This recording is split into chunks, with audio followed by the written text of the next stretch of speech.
Croyez-vous qu'une relation apparemment ordinaire puisse cacher une tragédie effroyable?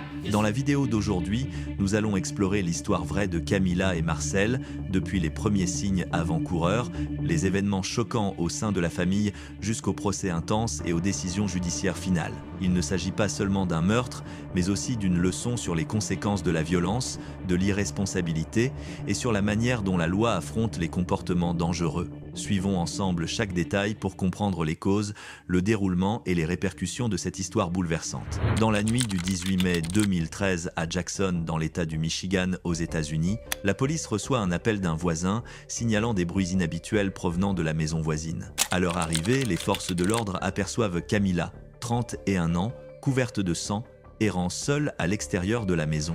À l'intérieur, les policiers découvrent Marcel, son compagnon de 38 ans, allongé sur le sol, mort avec 11 blessures par arme blanche sur le corps. Camilla est immédiatement arrêtée en tant que principale suspecte. 2 jours plus tard, le bureau du procureur du comté de Jackson la met officiellement en accusation pour meurtre, la peine exacte devant être déterminée par le jury et le juge. Fin février 2014, un procès de 6 jours débute, révélant une partie du passé difficile de Camilla. Orpheline dès l'enfance, elle a grandi dans 12 familles d'accueil différentes, avec des antécédents de consommation de drogue, un tempérament impulsif et des tendances violentes. En revanche, Marcel, son compagnon, était une personne calme, avec quelques difficultés intellectuelles et travaillait dans un fast-food. Selon les dossiers, en 2012, Camilla avait déjà attaqué Marcel avec un couteau, mais avait ensuite cousu elle-même ses blessures et Marcel n'avait jamais signalé l'incident à la police. En mars 2013, Camilla a de nouveau frappé sa tête avec un marteau. Le bureau du procureur du comté de Jackson l'a immédiatement poursuivi pour violence domestique et coups graves. Cependant, comme Marcel refusait de porter plainte et ne coopérait pas avec la police, les procureurs ont finalement dû retirer les accusations. C'est cette réticence de Marcel qui a conduit à une tragédie inimaginable lorsque sa vie a été tragiquement emportée. Finalement, le 5 mars 2014, le jury a conclu à l'unanimité que Camilla était coupable de meurtre au premier degré. Lors du procès suivant, Camilla et son avocat ont continué d'affirmer avec force qu'elle n'avait jamais eu l'intention de faire du mal à Marcel. Elle a expliqué que, au moment des faits, elle avait pris Marcel pour un intrus et n'agissait que pour se défendre. Bien que le procureur ait présenté une série de preuves pour réfuter cette défense, Camilla n'a montré aucun signe de remords ou de culpabilité pour ce qui s'était passé. Elle a déclaré que basically at trial, the way I was portrayed, mostly everything was lies. There was a little bit of truth, but mostly I was convicted off of lies. La famille de Marcel a lu une lettre adressée à l'auteur des faits, Camilla, directement dans la salle d'audience. I also remember the cries of help that he screamed as you plunged that knife in and out of his body. Cependant, pendant que la tante de Marcel lisait la lettre, Camilla se balançait sur sa chaise, les yeux grands ouverts et un sourire méprisant aux lèvres, interrompant constamment avec la phrase « c'est tout ». Ce comportement dépourvu de remords et de mépris pour la famille de la victime a profondément exaspéré le juge John. You're gonna shut your mouth or I'm gonna have some duct tape put on it. Well, he attacked All right, we'll wait here for a moment so we can get her quiet.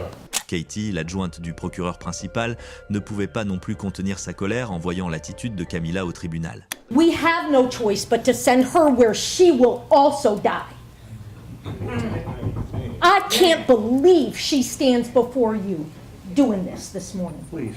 Finalement, le juge John s'est adressé directement à Camilla, qui n'avait toujours pas exprimé le moindre regret. And then you stabbed him no less than 12 times. And you know what? I was the only one in the courtroom that knew what kind of knife that was.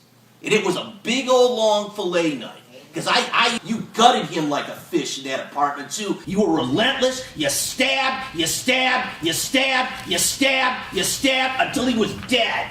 Pendant que le juge parlait, Camilla gardait une attitude détachée, semblant totalement indifférente. You stabbed until he was dead. You didn't think he was an intruder. You know, maybe one stab wound. Okay, maybe that's 7 defense. But you put in 11 more to make sure he was good and dead. Même l'avocat de la défense de Camilla, en voyant le comportement de sa cliente, a dû abandonner tout effort pour la défendre. I understand you have to do what you have to do. I agree with the family. I hope you die in prison as well. You know, and if this was a death penalty state, you'd be getting the chair. You have 42 days to appeal my sentence. Finalement, le juge John a condamné Camilla à la prison à vie tout en lui retirant définitivement tout droit à la grâce. Dans la salle d'audience, la famille de la victime ainsi que les spectateurs ont applaudi avec chaleur. Il est frappant de noter que jusqu'au moment où Camilla a été conduite hors du tribunal, elle n'a jamais prononcé un mot d'excuse envers la famille de Marcel. Lorsque les images du procès ont été largement diffusées, certains ont estimé que le juge John avait laissé ses émotions prendre le dessus sur la raison, manquant ainsi du professionnalisme nécessaire. À ce sujet, le juge John a répondu que Sometimes judges are required to take firm and definite steps to get control of the proceedings and to ultimately to make the person standing in front of them understand the full accountability of their actions. Camilla a ensuite fait appel. Cependant, le 4 février 2016, les juges de la Cour d'appel du Michigan ont unanimement rejeté l'appel, confirmant la peine de prison à vie. Cette histoire m'amène à réfléchir profondément sur la responsabilité individuelle et la loi.